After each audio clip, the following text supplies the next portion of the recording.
Our mic test. Testing. Testing. 1 2 1 2. That's it.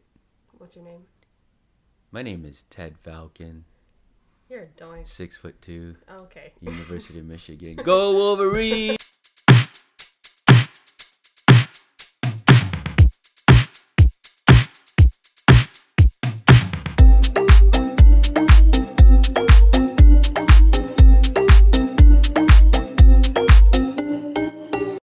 Hello, everybody. Today's episode is going to be a little bit different because it's just me, and Aryanna is not with me today, unfortunately. She's getting ready to go back to school. She's going back to Florida, so it's just me. However, I do have a very special guest. He's a doink, but I do love him, and it's my dad. Hi, Dad. Hello, Maya. How are you? I'm good. How are you? Good. Why don't you introduce yourself to everybody? Well, like you said, I'm your dad. My name is Ted Falcon, and I'm Maya's dad. I guess I didn't even introduce the podcast. Welcome back to our podcast where a current and ex-student athlete, but this week just an ex-student athlete, sit down with other student athletes and ask the questions that nobody really asks. My name is Maya Falcon, and like I said, I'm here with my dad. So, Dad, you yourself are an ex-student athlete because when you were younger, you were very involved in sport, and you still are, just maybe in a different sense. So why don't you walk us through what you did as a kid, as a younger Ted Falcon, and what you do now? Yeah, I played a lot of sports growing up my whole life. Never really made it to the elite level like you and your friends, but yeah, I played sports. The first my parents put me in was floor hockey. Really? I didn't even know that. Yeah, back in Windsor, where I was born and grew up for the first few years of my life. And the one sport that I really enjoyed playing at that young age was softball or fastball.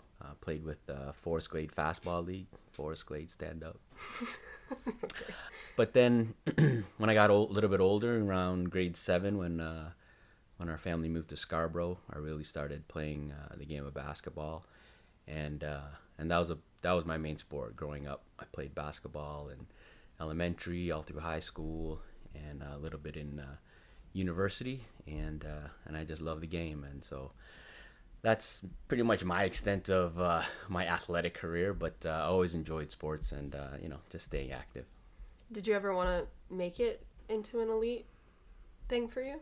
Oh yeah, for sure. Like as a kid, like a lot of other kids, always had dreams of making the NBA, but the farthest, the highest level I got was the Filipino leagues here in Scarborough, and that was my highest level that I reached.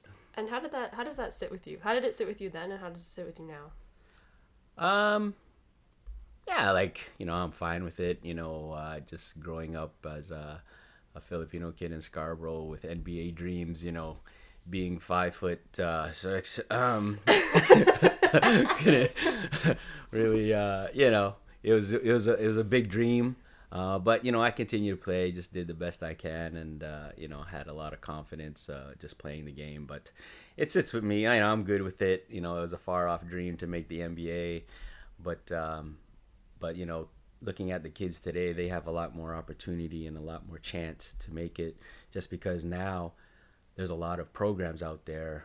Grassroots basketball has really come a long way in Canada, so it's a lot of opportunity. Back in our day, we didn't have these drills and skills and basketball camps available to us like it is today. We learned on a street ball and just pick up, and that's how I learned to play the basketball. So why don't you tell us a little bit about how you're involved in sport now? Because you suffered a pretty hefty knee injury, didn't you? Oh yeah, all through high school, I had what I called bad knees. My knees would just pop out from time to time. So through high school, I always wore knee braces and things like that. But it got better as I strengthened those muscles. But yeah, nowadays, as far as sports are concerned, I just play, a little bit pickup basketball here and there with your brothers. And I do a lot of coaching. So your younger brother Noah's baseball team, and I've coached his soccer team in the past and things like that. So that's how I stay involved in sports right now. So what's it like being a coach now, looking at all the little kids or younger kids that you coach and all the up and comers, as someone who used to be in that position as a coach now and as an adult? What's that like for you? Oh, I love it. It's great because I can teach the kids the basics of the game. I'm not no expert by any means, but at least I can give them the basic skills of the game, teach them the basic rules of the game, and also not only whatever sport I'm coaching, I'm also trying to teach the kids just little life skills here and there, how to communicate properly with your teammates, how to show respect to your coaches or your parents, things like that. Teaching them practice, how to work hard, and the only way you can get better at anything, whether it's be school or sports, is practice. So I try to impart some of that life lessons within the coaching. I love that, because I think Aryanna and I talk about it all the time, how sports, it's just so much more than sports. Like, no one is bigger than the sport, and while no one's bigger than the sport, there are things that are bigger than the sport. And when it comes to respecting coaches and just life lessons, I think that's what we mean in that aspect. And it's good to know that there are people like you and coaches like you out there who aren't just solely focused on the sport itself, but the well-being and the future and even the current state of athletes when it comes to mental health and everything like that too. Yeah, for sure. That's 100% is our philosophy was with you and your brothers. The reason why we always put you in sports, even at a young age, was not only to learn the sport and acquire those physical skills, but also to learn the life skills that come along with sports. And as you guys got older and did really well in your respective sports, it was always our intention that you do these sports or you play these sports or be involved with these teams to learn these life lessons, right? Because there's so many lessons that you learn playing sports, time management, communication, the relationship that you build with your teammates and your coaches, hard work, determination, perseverance. All these lessons, come with playing in those high level sports that you guys play. Yeah, I always remembered as a kid, you and Mom always emphasized like the competitiveness, but also just the enjoyment of it. Like, I think at the end of the day, some parents, even athletes, myself, get lost in the success or like the winning and stuff, and we lose that love for the sport. Because I definitely know, and you know too, that I hated swimming. I sometimes still do, but at the end of the day, like, I truly do love it. So obviously, when I'm your first child, I am the best child of all three. I'm just kidding. But obviously, I was your first, and there was a lot of firsts with me. And when it came to putting me in sports, for any parents out there that are listening, how did you decide to put me in the sports that you did? And you explain your philosophy behind it, but how did you decide exactly which sports? Because there are so many to choose from, right? Yeah. Like I said, basketball was my sport, and so obviously I wanted to put you in basketball as soon as possible, but there weren't that many programs for 4-year-olds or 5-year-olds for the game of basketball. So but we wanted to put you in sports, so soccer was the sport that we can pretty much put you in early enough. We could have put you in hockey, but I didn't want to. But so we started you off in soccer, and just house league soccer here in Ajax, and you progressed through that. You went through the house league ranks, and then you played. I think you played a select team, and then you started playing rep, and you played rep soccer for a few years. And early on as well, along with soccer, we also put you in swim classes. Primarily for you to learn how to swim, because we do have a pool. So we put you in these swim classes, B&C Aquatics, and you did really well in swimming. You went through all the badges very quickly, and you just took to swimming so naturally. But then you went through the swim courses, and you got all your badges, and you were doing rep soccer at the time, and then all of a sudden, I don't know, I think you were around 10 or 11. It just seemed to us you woke up one day and you said to your mom that you wanted to try competitive swimming. So we're like, okay, because we were always in the state of mind that we'll allow you guys to play any sports you want, as many as you can, so you can learn it and just have fun with it. And so when you wanted to try competitive swimming, we reached out to the Ajax Swim Club here and got you a tryout. And it was funny because the coach at the time had said that, asked how old you were, and we said you're 10 or 11. I think I was 11. 11, yeah. And the coach actually said, "Oh yeah, well she's pretty late to the game." And we're like, "She's pretty late to the game? She's 11."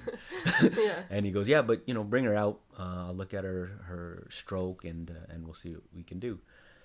So we brought you out for a tryout. He said you have a good stroke, and he threw you in.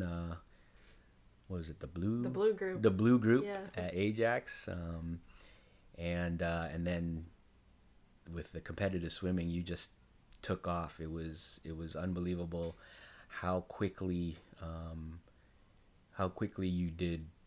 you went through the ranks at Ajax Swim Club, and you went from the blue group to the red group to Junior elite to elite in Yeah. in the span of, I don't know, like a year and a half. a year and a half, 2 years. And it was unbelievable. I remember the first swim meet that you had. It was out in Mississauga or something, and your coach at the time, Andrew Miller. Yep. I remember recording your first race, and he was he was in front of me, and the pool was in front of him. So as I'm recording you, Andrew Miller's in my screen, and I can see him as you're going through the race. He's looking at his stopwatch, and he's showing Kathy, yeah. he's showing Kathy, the other coach, and he's like, he couldn't believe it. He just couldn't believe how fast you were going for your first swim meet. And then from then you just took off. So we had to make the decision, because at the time you were playing competitive soccer, rep soccer, as well as competitive swimming, and then you had to make a choice which one you want to do, because there was just no time in the week for both. And I remember Kathy telling us she has to stick with swimming. This is her thing. So you dropped rep soccer and continue on with your swimming. Yeah, I remember at that swim meet, I had no idea what I was doing. Like, I thought that I was miscounting everything. I didn't know how it worked. I didn't know what a heat sheet was or anything. Like, anyone who isn't in swimming doesn't know that stuff, right? But yeah, I think I definitely exceeded my own expectations when I went into a swim meet, and I think there was a bright future, which there was, and I did have a pretty successful swim career, but you and I both know that it didn't pan out the way that I wanted it to, right? And I went through a lot, and so did my brothers. Matthew, my first brother, like the middle child of us three, went through a lot with hockey. Noah has been through some stuff as well, and he's still learning. He's pretty young. So from your experience, when your child, like I am your child, and I know how much you love family and you care about us, how is it looking at your kids, seeing them go through such hard times, especially when it's with something that they love most and something that they work so hard for? As a parent, what is that like? Yeah, definitely it's difficult, right? Like, like I said, we put you in sports to learn life lessons. So along with that, the good times and the successes, reaching your goals and things like that, is also the disappointments that you have to go through, right? Whether it be, losing a game, or getting injured and not being able to participate in your sport, getting cut from a team, things like that. For sure, those are difficulties in life that happen. Of course, for example, your brother got cut from a hockey team a few years back when he shouldn't have been, and it was very devastating to him. Of course, as parents, we feel that too, right? And we took that pretty hard, but it was a lesson that we had to learn, as well as your brother. And I think he's come out of it better and stronger for it. So, like I said, sports is like life, and in life, good things happen. just like in sports. And in sports, not so good things happen, just like in life. And you're going to have to learn to deal with it, get through it. And when you do get through it, it'll make you stronger going forward.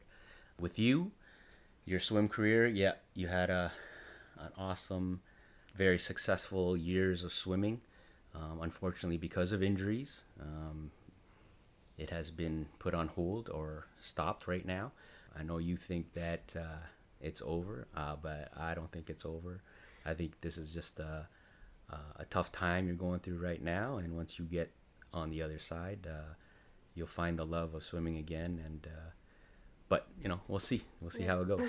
And that's the thing with sports, is like it's so unpredictable.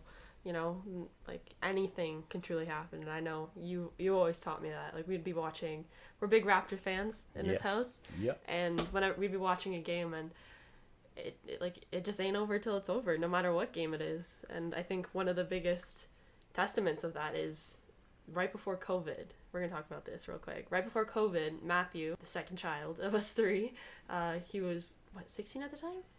No, he's 16 now. 16 now. So he's probably 15? Yeah, he was 15. So his hockey team with the Ajax Knights was in a playoff series with Whippy. Mm-hmm. And what was the deal? Did they lost the first two games?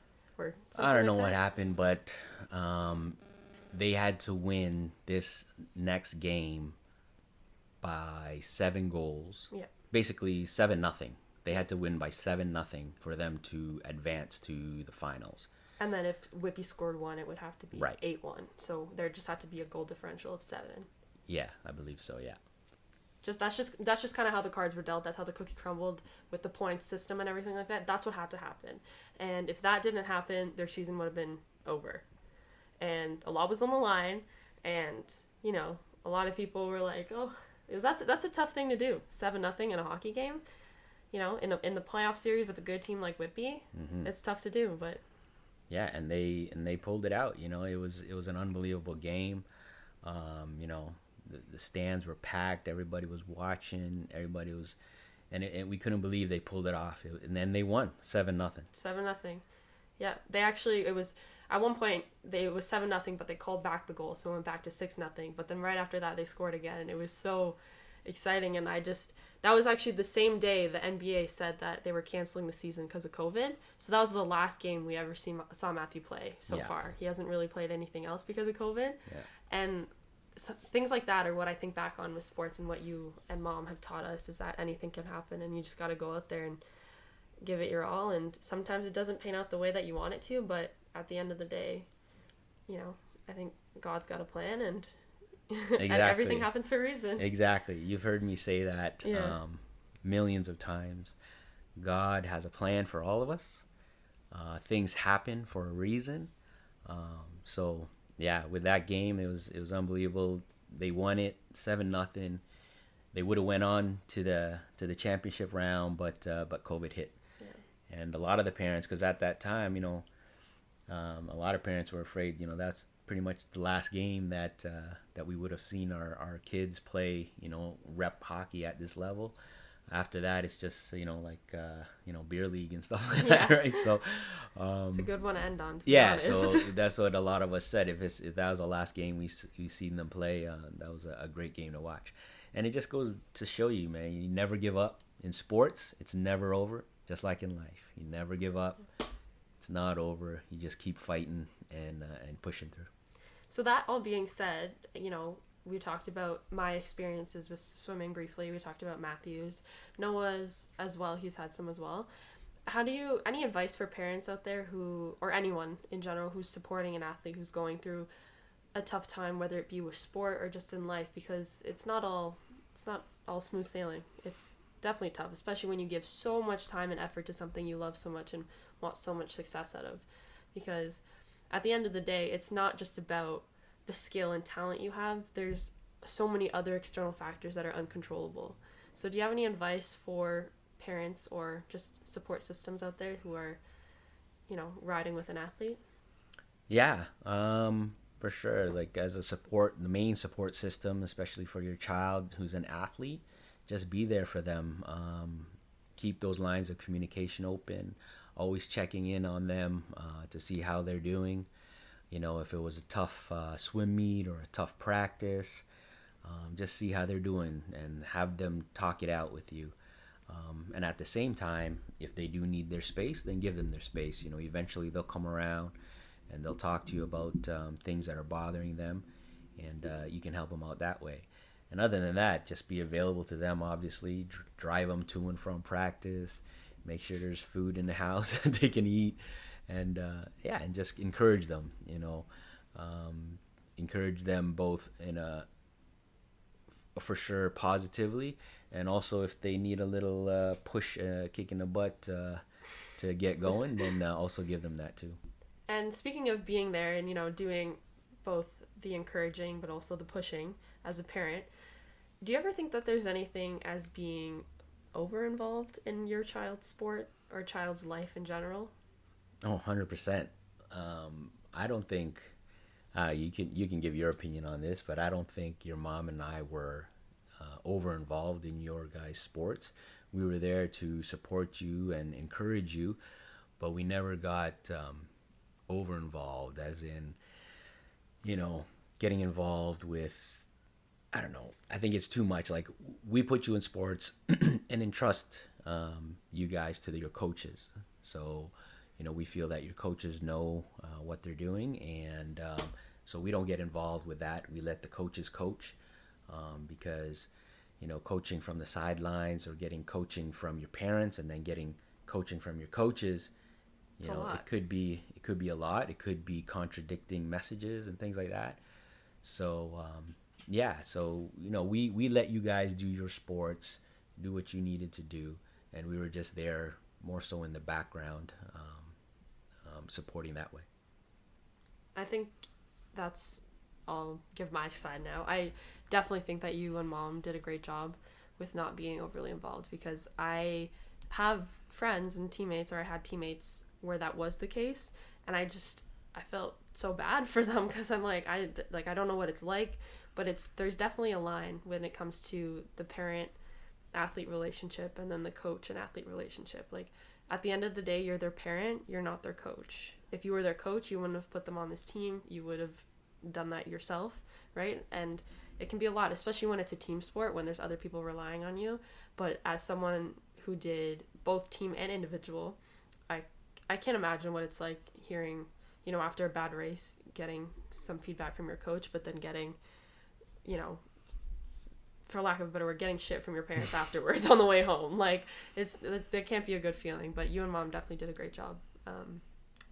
But the other argument is that the parents are just so passionate, right?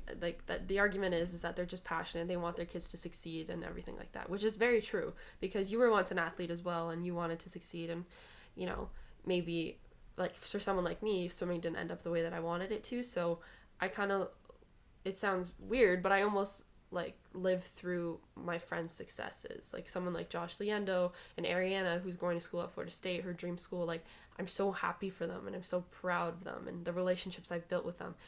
It's not a flex for me. That's not what I'm saying. I'm not only their friends because of that, but I'm just happy for them to be doing that, because it's amazing. I know what it takes, and I know that they've done all these things. So as a parent who maybe feels that same kind of passion and drive, and that they're living through their kids, what do you think about that, and what do you have to say when it comes to that? Because it can be, at the end of the day, detrimental to the athlete. Yeah, we've never, lived vicariously through you guys, through your sports and your successes, right? It was always your thing. Of course, we want you guys to succeed and do the best you can, but we never, felt, if you, didn't win a swim meet, it reflected bad on us or anything like that, and we got all disjointed about it. We knew that this was your thing, right? The swim meets, the swimming, even the life saving, that was your thing, and we were just there to encourage you. But yeah, for sure, when you're talking about parents that live vicariously through their kids, and they're actually more upset for their failures or losses than the actual kid. Yeah. So when it comes to that, it could be very detrimental because, like you said, not only is the kid hearing it from his or her coach, teammates, now they have to come home on the ride home, listen to it from mom and dad. At home, it's like this cloud of negativity, right? And it's almost like, you're putting this so much pressure on the child, right? And I don't think that your mom and I put really any pressures on you guys. We encourage you to do well. The only time where we got vocal was that if we felt that you weren't putting in 100%, right? That's what we told you guys from the beginning. If you're gonna do this, do it. So if you're gonna commit to something, do it properly, and do it right. And if we saw that you were, not taking it 100% serious or anything like that, we say, look, you got to step it up and just do your best. Now, if you didn't win or do your best time, but you did your best, then we were good with that. We're fine with that. But we couldn't accept you or your brothers, half-assing anything. Yeah. And assuming that an athlete is putting in the full effort, do you have any advice for an athlete who may be experiencing, that feeling of pressure, both from coaches themselves and then parents? Well, I know, like, everyone puts a lot of pressure on themselves, right? There's a lot of, we talk about external pressures from coaches, from teammates, from parents, from whatever. But I think a lot of the pressure comes from our own internal conversations or our internal dialogue that comes in our own minds. And I think, it all comes down to, it's being talked about a lot more now is the mental health, right? And I think everyone, regardless if you're an athlete or whatever, you need to take care of your mental health. And that means, thinking positively, taking time to yourself to, try to, relax and try to get any negative thoughts out of your head. And I think that's what it comes down to, because regardless of all the pressures that are coming towards you, you have to learn how to manage it and how to deal with all that. And that comes down, in my opinion, to your mental health. And I think one of the worst things is when an athlete loses their love of the sport because of external factors, whether it be, just constant, just being put down by a coach, or even, unfortunately by parents, or just like it's all negative feedback, and it's just a constant loop. And I think that's not what happened to me. That's not what I'm saying at all.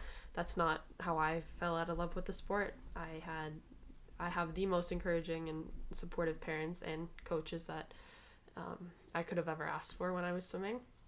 But I see it a lot, like a lot of kids who have a lot of potential and talent and love for the sport lose it because they just don't care anymore, because they're just tired of all of that. And I definitely see a lot of that through hockey with my brothers. I never played hockey, but both of my brothers do, and I definitely see that. I don't know about you as a parent, but that being said, from the parents' perspective, like on the sidelines, because I've had this experience too when I was playing soccer, is I was being heckled not by you, but by other parents. So what's that like?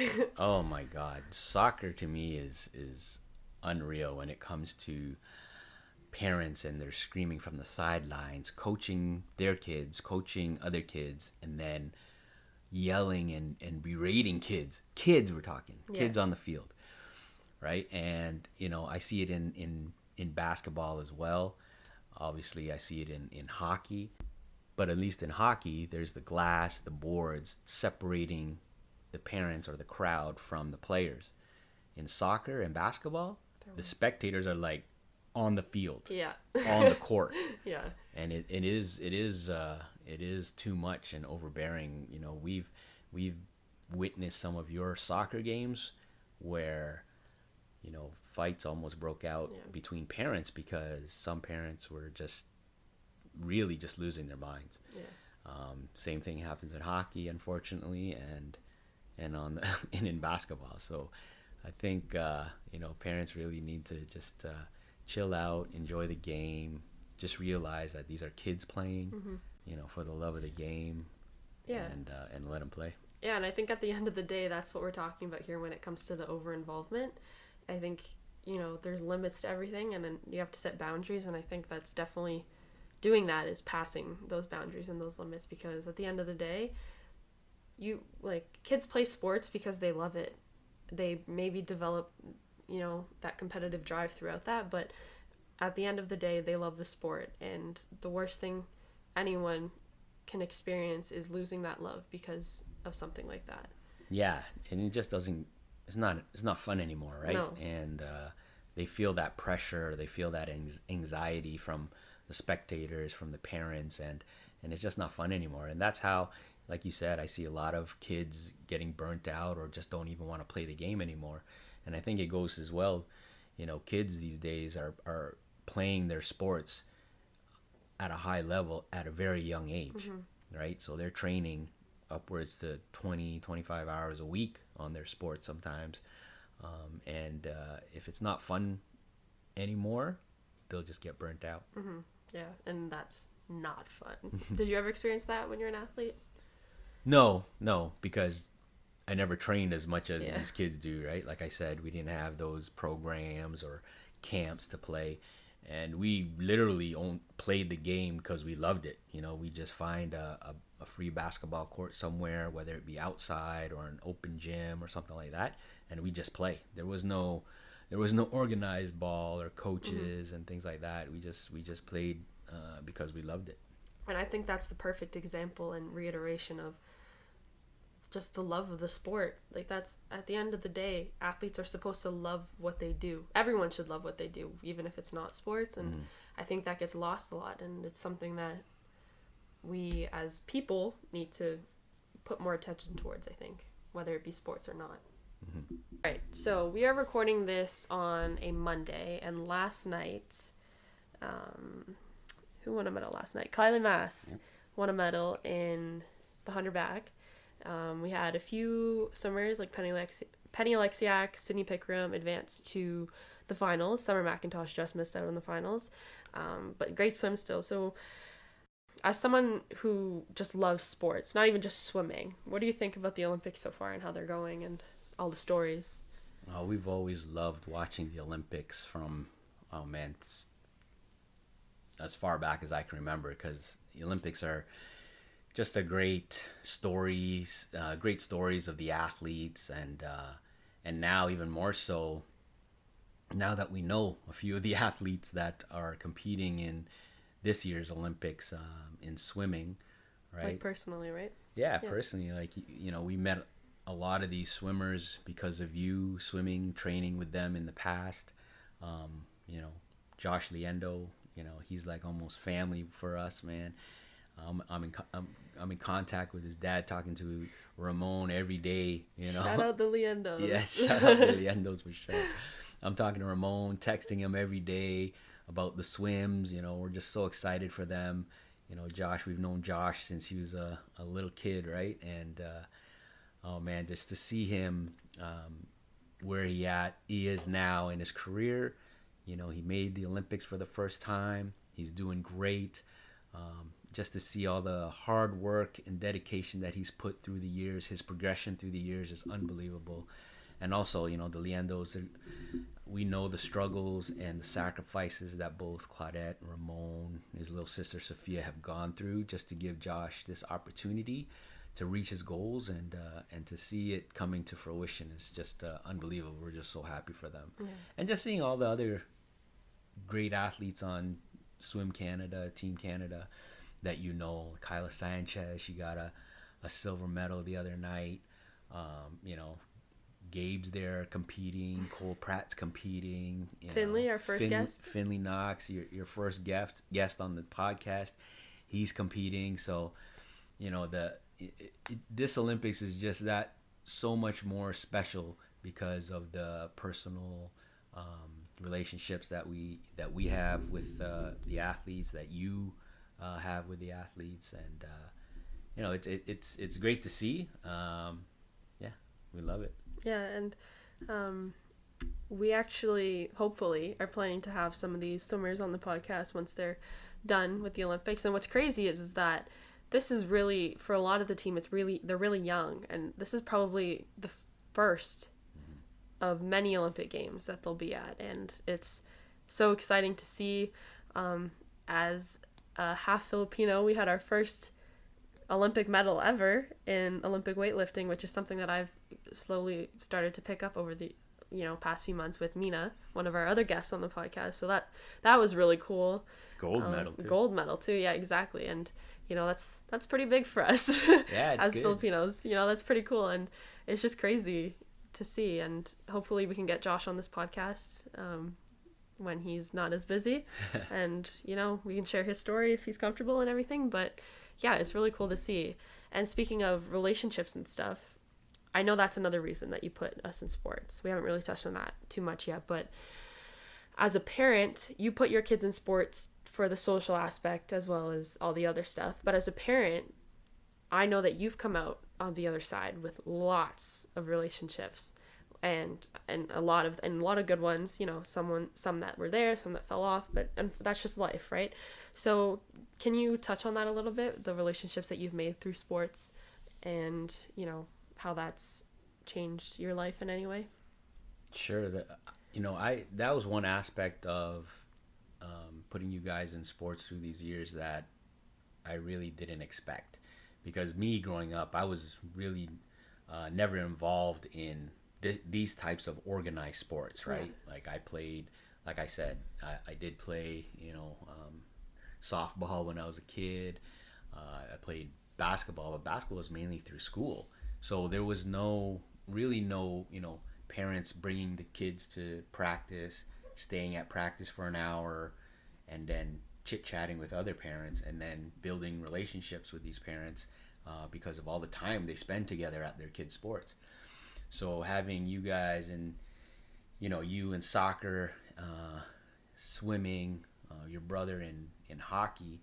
Hockey was a big one because that's where you spend a lot of time with the other parents on the team. And yeah, we've built up some great friendships over the years. Some of them are lasting, to this day. Our kids don't, Matthew doesn't play with these boys anymore, or haven't played with these boys on the same team for years, but we keep up those relationships with those people. So, and like we tell you, people will come in and out of your lives, and the good ones will stay, and the other ones will go for whatever reason. And but yeah, the great relationships we built and friendships over the years. Anyone you want to shout out in particular? Oh man, so many. Yeah. Yeah. And then someone will be listening to this podcast and I didn't say their name, so yeah. I just all of them. You know who you are. Yeah, I don't want to name any names, but you guys know who you are. You guys spend time with us. You break bread with us in our backyard, and we just hang out. So you know who you are. Yeah. So shout out to y'all. Awesome. Well, we are getting to the end of this podcast, and it's been great so far. Thanks for sitting down with me, Paul. It's been great, but I just have a few more questions for you. As someone who loves basketball, my dad and I are huge Toronto Raptor fans. We were lucky enough to be in Jurassic Park. Shout out Tito Roland for the wristbands who got us in. Still the best night of my life to this day. I think it will be for the rest of my life. But as someone who just loves basketball, sports in general, and now that you're coaching, as someone who is an athlete and is now a coach, what does sport mean to you? I can't even put one single sport into it, but what does the idea of sports and coaching and playing, competing mean to you? I know it sounds cliche, but to me, like, sports is life. Yeah.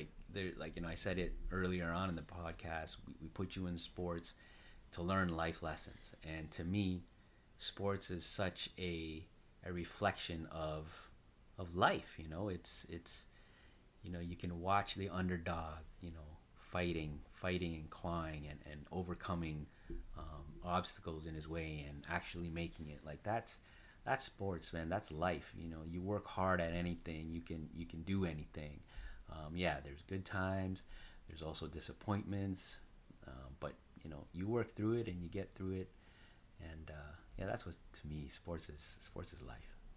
Beautiful. I love that. And as an avid podcast listener, I know you know which question is coming up next, because when I told you were going to be on the pod, this was the first thing you said, that you had to think of your answer. But what is your go-to hype song or song that just gets you ready for anything? Well, you know me, I'm an old head, so I love, anything Michael Jackson's greatest hits. I love that. My greatest rapper of all time is my favorite, Biggie Smalls. But if I had to choose a newer artist or a newer song, I know the song's still old, but I always got a lot of love for Drake because he's a Toronto boy as well, but his jam 0 to 100. Yeah. Whew, yeah. Man, I hear that. Oh man, it's over. Yeah. That is, we've had many drives where this song comes on and I'm not the one that turns up the volume, it's my dad, and it goes straight to full volume and we just sing word for word everything, and it's awesome. I love it. But this brings us to the end of today's podcast, and we covered a lot of things, and thank you, Dad, for sitting down. Thank you for all that you do for me and all the support you give this podcast, and I hope you enjoyed. Oh yeah, it was a great time. Thanks for having me. I've been waiting for a long time. Is there anything you want to say to your fans? Because I know you got lots of fans. I know you got hella fans, so anything you want to say to them? My fans, all the people that follow me and laugh at me, I appreciate it. I know I haven't been on TikTok in a while, but I'll get back on there. I had a little injury a couple months back, courtesy of your... Okay. For anyone who doesn't know what they're talking about, I'll post a video on the podcast Instagram.